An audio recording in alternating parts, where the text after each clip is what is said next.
When I bought my home by Willow Ridge Lake, I thought I'd found my slice of heaven. The water shimmered in the morning light.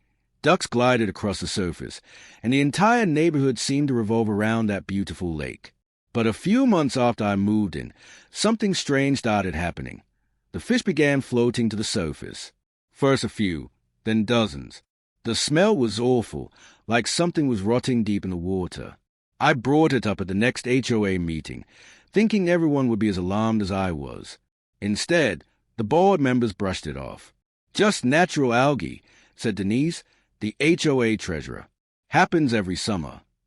I wasn't convinced. I'd worked in environmental consulting for years, and I knew the difference between algae bloom and chemical contamination. So I started asking around. One of the landscapers, a young guy who'd worked the lake area for months, told me something that made my stomach drop. The HOA told us to pour a weed treatment around the shoreline last week. Came in unmarked drums. I went straight to the HOA president for answers. He smiled and said, "It's a harmless herbicide. Don't worry." But when I asked for the product name or a copy of the purchase order, he suddenly didn't have the details. That's when I knew they were hiding something. Over the next few days, I collected water samples and took photos. The once clear lake had turned murky green, and the ducks that used to waddle through my yard were gone. I sent the samples to a friend at a local lab. When the results came back, my suspicion was confirmed.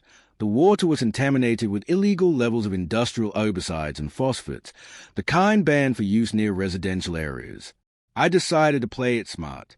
I compiled everything: photos, lab results, landscaper testimony, and the HOA's dismissive emails, and filed a formal complaint with the Environmental Protection Agency, EPA. Within 3 weeks, they showed up. Black SUVs rolled into the neighborhood early one morning, agents and windbreakers stepping out with clipboards and cameras. The HOA board was hosting their usual breakfast meeting when the EPA walked right in. I watched from my porch as the president's face turned white. Within days, the HOA was slapped with fines exceeding $400,000 for illegal dumping and environmental negligence. Several board members resigned in disgrace, and the neighborhood was forced to fund a full cleanup of the lake. It took months, but the water finally began to heal. Fish returned, the smell faded, and so did the arrogance of those who thought they could get away with poisoning nature. Now, every time I sit by the lake, watching it shimmer once more, I smile. Because when the HOA tried to bury the truth, I buried them in paperwork from the EPA